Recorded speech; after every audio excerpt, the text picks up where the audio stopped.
গত বছর ২০২৩ বিশ্বজুড়ে নিহত সাংবাদিকদের ৭০% বেশি ফিলিস্তিনি সংবাদদাতা ছিলেন। বৃহস্পতিবার প্রকাশিত নতুন এক প্রতিবেদনে এই কথা বলা হয়েছে। তারা গাজায় ইসরায়েলি হামলায় নিহত হয়েছেন। Committee to protest journalist CPJ তাদের প্রতিবেদনে বলেছেন, গত বছর তাদের শনাক্ত করা নিহত ৯৯ জন সাংবাদিক ও গণমাধ্যম কর্মীর মধ্যে ৭৭ জনই ইসরায়েল হামাস যুদ্ধে নিহত হয়েছে।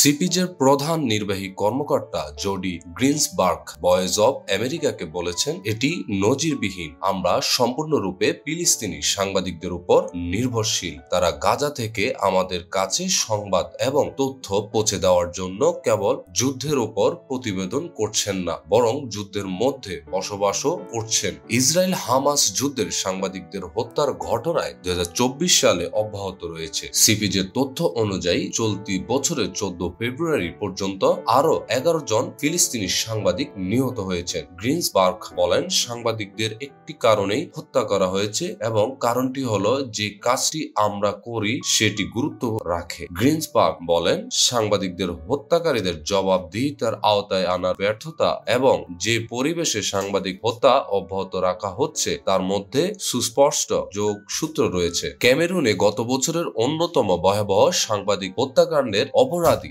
মার্টিনেজ যোগে দায় মুক্তি ভোগ করেছেন। সিপিজে জানিয়েছেন, ২০২৩ সালের জানুয়ারিতে রাজধানী ইয়াওন্দের উপকণ্ঠে জোগার মৃতদেহ নগ্ন ও মারাত্মকভাবে বিকৃত অবস্থায় পাওয়া যায়। গ্রিন্সবার্গের মতে এই নৃশংস হত্যাকাণ্ডের ফলে দেশটিতে কিছু সাংবাদিক নিরাপত্তার অভাবে দেশ ছেড়ে পালিয়ে যেতে বাধ্য হন। গ্রিন্সবার্গ আরো বলেন, ইসরায়েলও দায় মুক্তি সমস্যার অংশ। ২০২৩ সালের মে মাসে সিপিজের এক প্রতিবেদনে বলা হয়েছে, গত ২২ বছরে ইসরায়েলি সেনারা ১৮ জন ফিলিস্তিনি সাংবাদিক সহ অন্তত ২০ জন সাংবাদিককে হত্যা করেছেন। এসব হত্যাকাণ্ডের জন্য কাউকে দায় করা হয়নি। ভয়েস অব আমেরিকা বলছে, ইমেইলে যে মন্তব্য চাওয়া হয়েছিল ইসরায়েলের পররাষ্ট্র মন্ত্রণালয় তার কোনো জবাব দেয়নি।